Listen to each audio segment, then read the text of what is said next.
Hello friends, welcome to KVS special channel. जैसा कि आप सब जानते हो कि मैंने अपने चैनल पर एक न्यू कोर्स स्टार्ट किया हुआ है केवीएस पीआरटी ईवीएस के लिए, और ये जो कोर्स है ये आपका जो सिलेबस अपडेट हुआ है उसके अकॉर्डिंग है।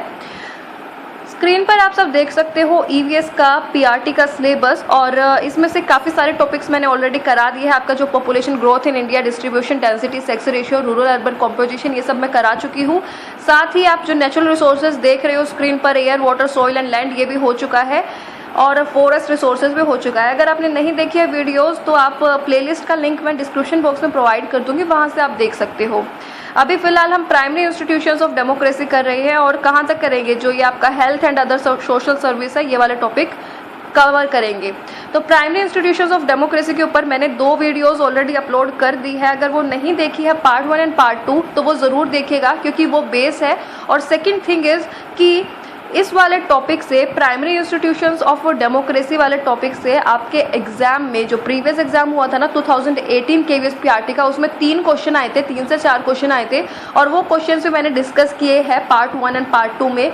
और साथ में वो क्वेश्चन डिस्कस किए हैं कि जो आने जैसे अगर आपका नेक्स्ट जो आपका केवीएस पीआरटी का एग्ज़ाम होगा तो उसमें आने की पॉसिबिलिटी होगी, तो वो वीडियोस जरूर देखेगा, जिसमें पूरा पंचायती राज, आपका ग्राम सभा, ग्राम पंचायत, 3 टियर्स ऑफ पंचायती राज, तो ये सारा आपका कवर कराया गया है।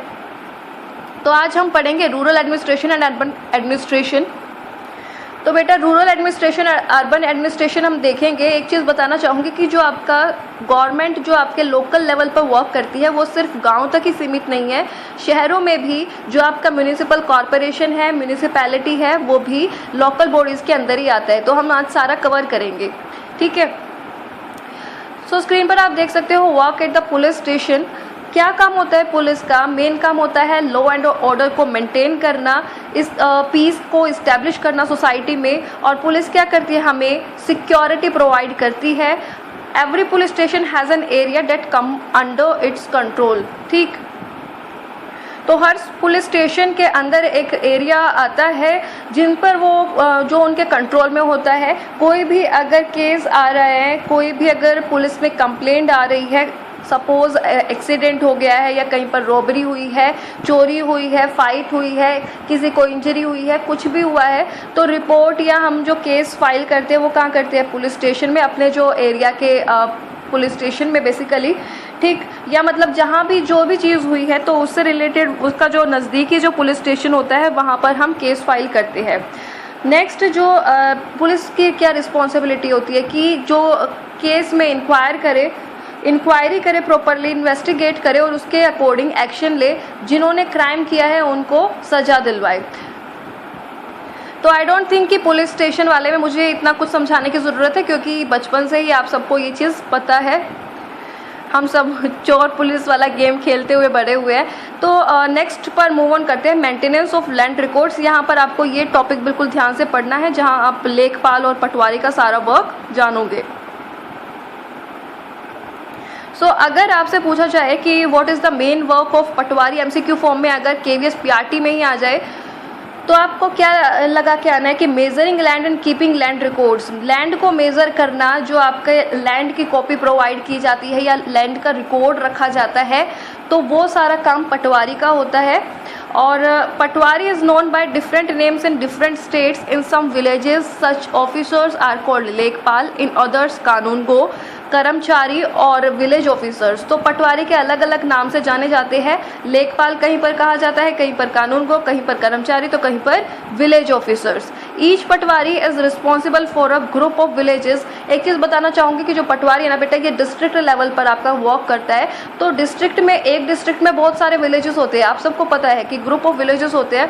तो हर एक पटवारी जो होता है ना, वो ग्रुप ऑफ विलेजेस या पूरे जो विलेज उस डिस्ट्रिक्ट में कवर कर रहे हैं उनके लिए रिस्पॉन्सिबल होता है। उनके पूरा जो लैंड है, उन जितना भी खेत है, जितनी भी ज़मीन है, उसका पूरा रिकॉर्ड मेंटेन करता है। At last the patwari maintains and updates the records of the village.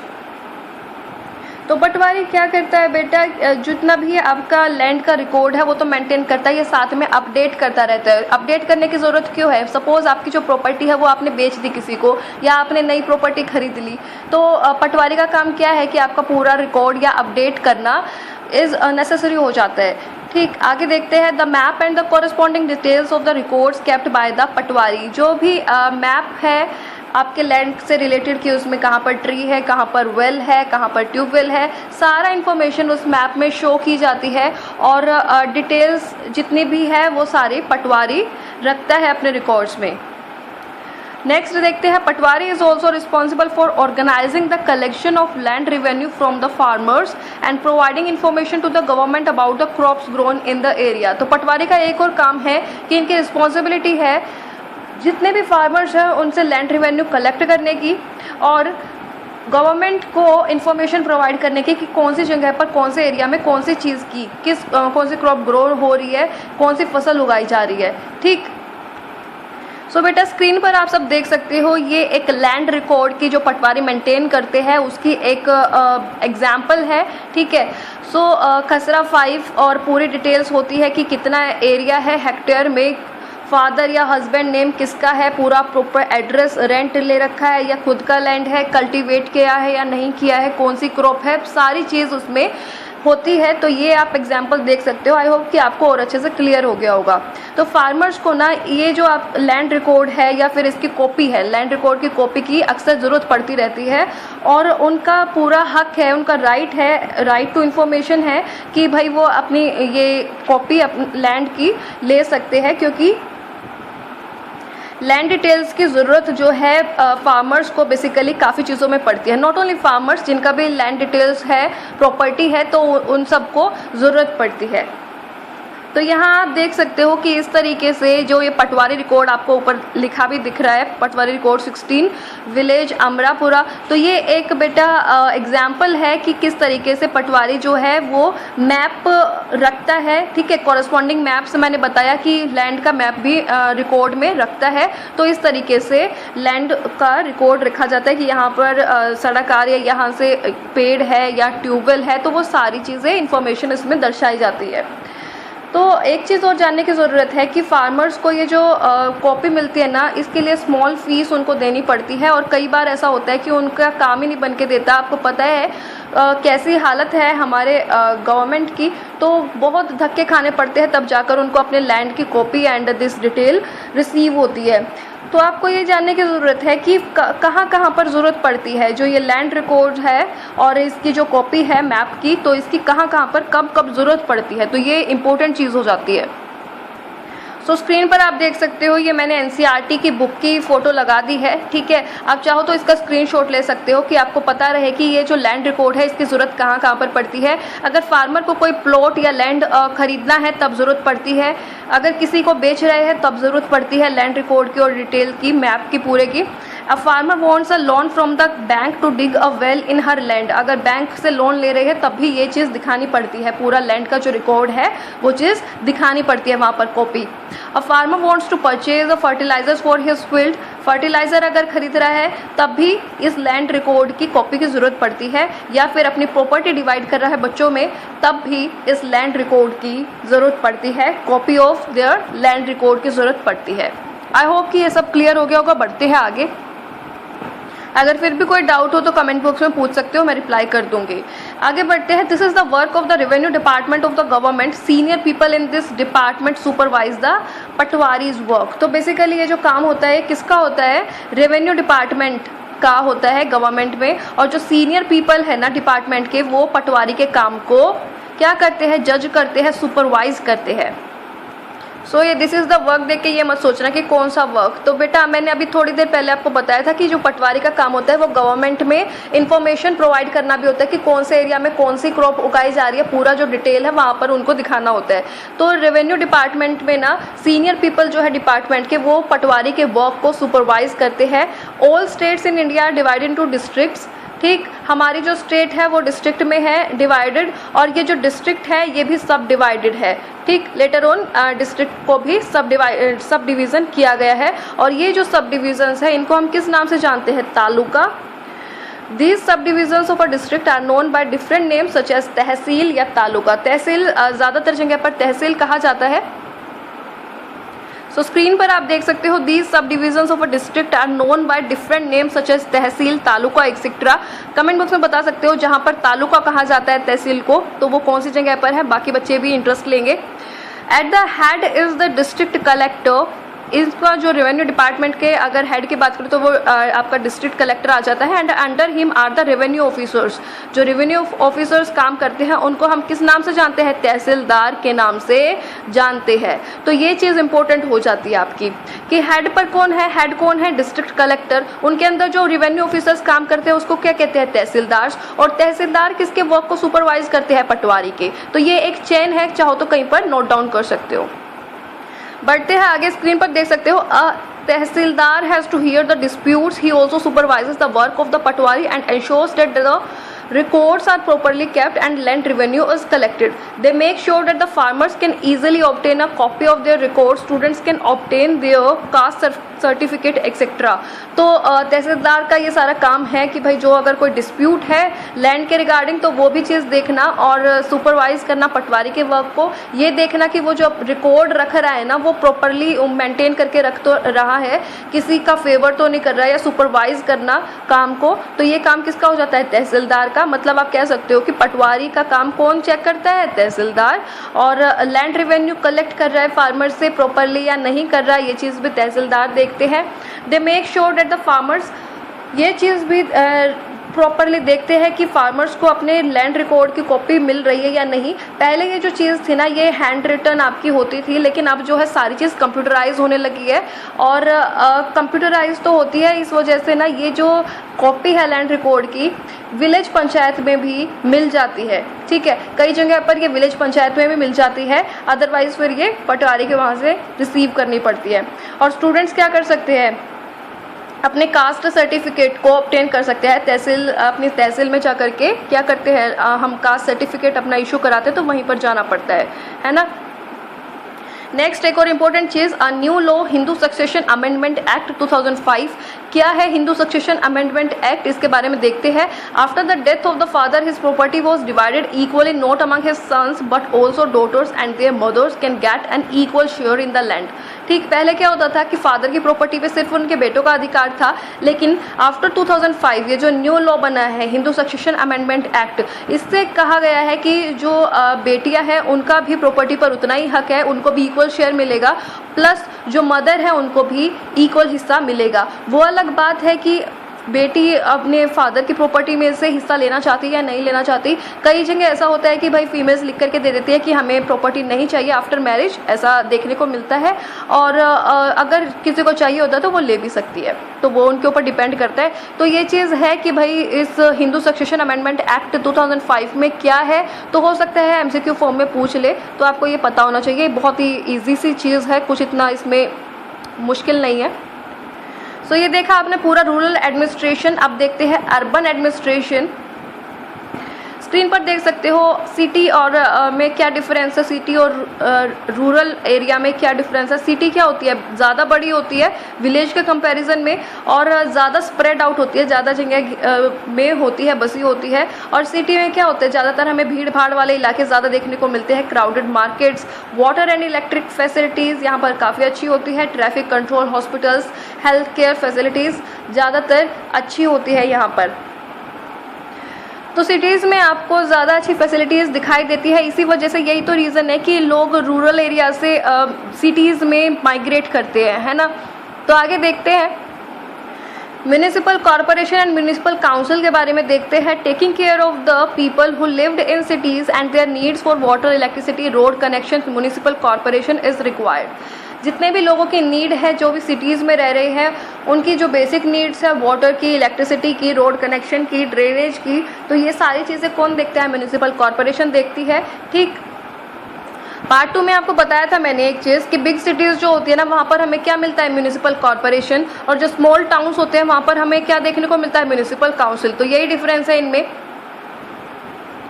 Municipal corporation is also responsible for ensuring that disease do not break out in the city. It also runs schools, hospitals and dispensaries and make gardens and maintains them. तो ये municipal corporation का work है कुछ कि भाई जो disease है वो आउटब्रेक ना करे, सिटी में लोग ज़्यादा बीमार ना पड़े। हेल्थ एंड सैनिटेशन का एक तरीके से आप कह सकते हो कि उसका ध्यान रखना, गार्बेज को कलेक्ट करना प्रॉपरली, डिस्पोजल उनका। तो ये काम भी किसके अंदर आता है? म्यूनिसिपल कॉरपोरेशन के अंदर आता है। इसके अलावा स्कूल्स, हॉस्पिटल्स, हर उसमें आपने देखा होगा कि म्यूनिसिपल कॉरपोरेशन के अंदर स्कूल्स होते हैं। अगर दिल्ली में हो तो एमसीडी स्कूल्स आपको पता होगा कि कितने सारे हैं, ठीक, प्राइमरी के। और इनकी और भी जिम्मेदारी है कि भाई गार्डन्स को बनाना या पार्क्स कह सकते हो, पार्क्स को बनाना जहाँ बच्चे खेलते हैं और लोग इंजॉय करते हैं, और उनको मेंटेन करना प्रॉपरली। तो ये सारा काम किसका है? म्यूनिसिपल कॉरपोरेशन का है। मूव ऑन करते हैं आगे। तो यही चीज़ मैंने आपको बता दिया अभी कि जो लोकल गवर्निंग बॉडी ये है, बिग सिटीज़ में इसको हम म्यूनिसिपल कॉरपोरेशन के नाम से जानते हैं, और स्मॉलर टाउन्स में हम इसको किस नाम से जानते हैं? म्यूनिसिपल काउंसिल या फिर म्यूनिसिपैलिटी या फिर म्यूनिसिपल कमेटी। कई नाम है इसके, तो सारे याद रखना। नेक्स्ट आप देख सकते हो, The city is divided into different wards and ward councillors get elected। ठीक, सिटी जो है हमारी वो वार्ड्स में बटी होती है, वार्ड होते हैं डिफरेंट, और वहाँ से जो काउंसिलर्स है वो इलेक्ट होते हैं। The complicated decisions that affect the entire country are taken by the groups of councillors who form committees to decide and debate issues. जितने भी कॉम्प्लिकेटेड डिसीजंस है पूरी सिटी को अगर वो लेकर के है, तो फिर उसके जो डिसीजंस है वो ग्रुप ऑफ काउंसिलर्स लेते हैं, एक पर्टिकुलर वार्ड का काउंसिलर नहीं लेता है। हु फॉर्म कमिटीज़ को फॉर्म करते हैं, वहाँ डिसाइड करते हैं, डिबेट करते हैं। फिर इसमें कॉम्प्लिकेटेड इश्यूज़ में क्या आ सकता है? अगर मान लीजिए कहीं का बस स्टैंड आपका टूटा हुआ है, या फिर बस स्टैंड है ही नहीं, बैठने की जगह है ही नहीं बस स्टैंड पर, कुछ ऐसा है, तो ये चीज़ें डिसाइड होती है पूरा काउंसिलर्स की मीटिंग में। एंड फिर उसके बाद इनमें एक्शंस लिए जाते हैं। या फिर क्राउडेड मार्केट प्लेस में गार्बेज कलेक्ट हो रहा है काफ़ी और लोग बीमार पड़ रहे हैं, तो इस वजह से यहाँ भी मतलब एक्शंस लेने की ज़रूरत है। तो ये चीज़ें डिस्कस होती है पूरा एंटायर ग्रुप ऑफ काउंसिलर्स के थ्रू। स्क्रीन पर देख सकते हो आगे, when the problems are within a ward then the people who live in the ward can contact their councillors. अब अगर एक पर्टिकुलर जगह की प्रॉब्लम है और वो प्रॉब्लम ऐसी है, जैसे मान लीजिए कि तूफान आया और जो आपके पोल या खंबे होते हैं वहाँ से वायर्स है, इलेक्ट्रिकल वायर्स वो हैंग करने लगी, वो नीचे मतलब लटकी हुई है और उनमें स्पार्कलिंग हो रही है, तब आप क्या कर सकते हो? वार्ड अपने जो वार्ड काउंसिलर है उसको कांटेक्ट कर सकते हो और वो मेंटेन या ठीक करा देते हैं। While the councillors committees and the councillors decide on the issues, the commissioners and the administrative staff implement these। तो काउंसिलर्स और कमिटीज़ में जो जितना भी, चाहे वो वाटर गार्बेज कलेक्शन को लेकर के है, चाहे वो आपका स्ट्रीट लाइट को लेकर के है, चाहे वो आपका बस स्टैंड को लेकर के है, चाहे वो मार्केट प्लेस में कचरा हो रहा है, कूड़ा है तो वो कलेक्ट करना है या ऐसा कुछ है, तो वो सारी जो कमिटीज़ फॉर्म की वो काउंसिलर्स और कमिटीज़ तो डिसाइड करेंगे, डिबेट करेंगे और मतलब एक मुद्दे को उठाएंगे और उनके लिए सोचेंगे कि ये चीज़ हो सकती है। लेकिन इनका इम्प्लीमेंट कौन करता है? बेटा इनको इम्प्लीमेंट करता है commissioners and the administrative staff implement करने का काम करते हैं। याद रखिए ये चीज़ इंपॉर्टेंट है। मूव ऑन करते हैं आगे। The commissioner and the administrative staff are appointed, councillors are elected. Major difference between councillors and commissioner and administrative staff आप देख सकते हो कि जो आपका कमिश्नर और एडमिनिस्ट्रेटिव स्टाफ है ना, वो अपॉइंट किया जाता है, वो क्या किया जाता है? नियुक्त किया जाता है। किसके द्वारा? स्टेट गवर्नमेंट या फिर राज्य सरकार के द्वारा। लेकिन जो काउंसिलर्स होते हैं वो हम अपना वोट डालने के लिए जाते हैं, डायरेक्टली हम वोट करते हैं, तब ये काउंसिलर्स हम इलेक्ट करते हैं। ठीक, all of the ward councillors meet and they make a budget and the money is spent according to this। तो वार्ड काउंसिलर्स मिलते हैं और एक बजट निर्माण करते हैं, पैसा उसी के अकॉर्डिंग खर्चा जाता है। आगे देखते हैं। The ward councillors try and ensure that the particular demands of their wards are placed before the entire council. These decisions are then implemented by the administrative staff. तो जो बेटा आपका कमिश्नर जो ये आप बार बार देख रहे हैं, तो ये जो head of the municipal corporation है वो होता है आपका कमिश्नर। ठीक, द वार्ड काउंसिलर्स क्या करते हैं? अपने एरिया के या फिर उनको कोई भी मुद्दा लगता है या कोई भी डिमांड है वो पूरी रखते हैं काउंसिल एंटायर काउंसिल के सामने। और उसके बाद जो डिसीजंस है वो इम्प्लीमेंट करने का कौन काम करता है? Administrative staff. Municipal corporation collects money in different ways में मनी कलेक्ट किया जाता है, फंड्स रिसीव होता है। A tax is a sum of money that people pay to the government for the services the government provide. Tax क्या होता है? Tax is a sum of money जो हम लोग गवर्नमेंट को पे करते हैं, क्योंकि हम क्या कर रहे हैं, गवर्नमेंट जो हमें सर्विसेज प्रोवाइड कर रहे हैं उसके लिए। तो स्क्रीन पर आप देख सकते हो property taxes however form only 25 to 30% of the money that a municipal corporation earns. ठीक, प्रॉपर्टी टैक्स जो पे होता है वहाँ से 25 से 30% जो टैक्स है वो मिलता है, रिसीव होता है म्यूनिसिपल कॉर्पोरेशन को। इसके अलावा अगर बात करें तो एजुकेशन का भी जो टैक्स होता है आपका हाउस टैक्स होता है, हाउस टैक्स आपका प्रॉपर्टी टैक्स के अंदर ही आ जाता है। अदर देन दिस अगर बात करें कि अगर कोई होटल खोल रहा है, अगर कोई शॉप चला रहा है या शॉप खोल रहा है तो उसके लिए भी टैक्स देना पड़ता है म्यूनिसिपल कॉर्पोरेशन को, तो यहाँ से फंड रिसीव होते हैं। अगर आप सिनेमा में या हॉल में, थिएटर में मूवी देखने के लिए जाते हैं तो आपके जो टिकट्स होती है उनके ऊपर भी टैक्स कटता है, और वो जो मूवी के मतलब टिकट्स के ऊपर जो टैक्स कटता है वो भी म्यूनिसिपल कॉर्पोरेशन के अंदर ही जाता है। रिच पीपल क्या करते हैं, ज़्यादातर प्रॉपर्टी टैक्स के थ्रू वहाँ से रिच पीपल ज़्यादातर प्रॉपर्टी टैक्स ज़्यादा हाई अमाउंट में भरते हैं। अदर पीपल जो है वो जनरल टैक्सेस भरते हैं। The commissioners of several municipalities across the country had hired private contractors to collect and process garbage. This is called subcontracting. हो सकता है बेटा ये आपका ना MCQ फॉर्म में एग्जाम में देखने को मिले, तो आपको ये चीज़ जाननी है कि जो कमिश्नर है ज़्यादातर म्यूनिसिपैलिटीज़ के, उन्होंने क्या किया है across the country, private contractors को हायर कर लिया है। जो गार्बेज जो कलेक्ट करने का काम पहले कौन करते थे? म्यूनिसिपल कॉर्पोरेशन के ही कर्मचारी करते थे, लेकिन अब प्राइवेट कॉन्ट्रैक्टर, कॉन्ट्रैक्ट बेस्ड पर प्राइवेट लोगों को उन्होंने हायर कर लिया और इनको कम पैसे दिए जाते हैं। और इसी चीज़ को कम पैसे दिए जाते हैं प्लस इनके इतने सेफ्टी मेजर्स नहीं होते, इनके लाइफ जो है मतलब एक तरीके से आप कह सकते हो रिस्क पे है। रिस्क इन द सेंस कि सेफ्टी मेजर्स ये इतना लेते नहीं है, गार्बेज कलेक्टिंग का काम है और नाला वगैरह साफ़ करना ये सब, तो इसकी वजह से ये बीमार भी पड़ जाते हैं। ठीक, तो ये चीज़ इस प्रोसेस को कहते हैं सब कॉन्ट्रैक्टिंग। याद रखने हैं कि सब कॉन्ट्रैक्टिंग क्या होता है कि गवर्नमेंट ऑफिसर्स की जगह पर क्या कर रहा है, प्राइवेट कॉन्ट्रैक्टर्स को हायर किया और उनको लेस पे कर रहे हैं। जितना पहले गवर्नमेंट ऑफिसर्स को पे किया जाता था उनसे कम पे कर रहे हैं। जैसे आप हर जगह पर ये देख सकते हो, एजुकेशन में भी देखोगे तो कॉन्ट्रैक्ट जॉब या गेस्ट टीचर जो होते हैं उनको भी कम पे किया जाता है, लेकिन काम उतना ही करवाया जाता है। तो इसी तरीके से म्यूनिसिपल कॉर्पोरेशन के अंदर भी है। So thank you for watching this video. अगर चैनल पर नए जुड़े हो तो चैनल को सब्सक्राइब जरूर कर लेना। सब्सक्राइब के साइड में एक बेल आइकन होता है, उसको प्रेस करना ताकि आपको न्यू वीडियोज़ की नोटिफिकेशन मिलती रहे। आपने ये वीडियो देखी उसके लिए thank you so much and all the best for your future.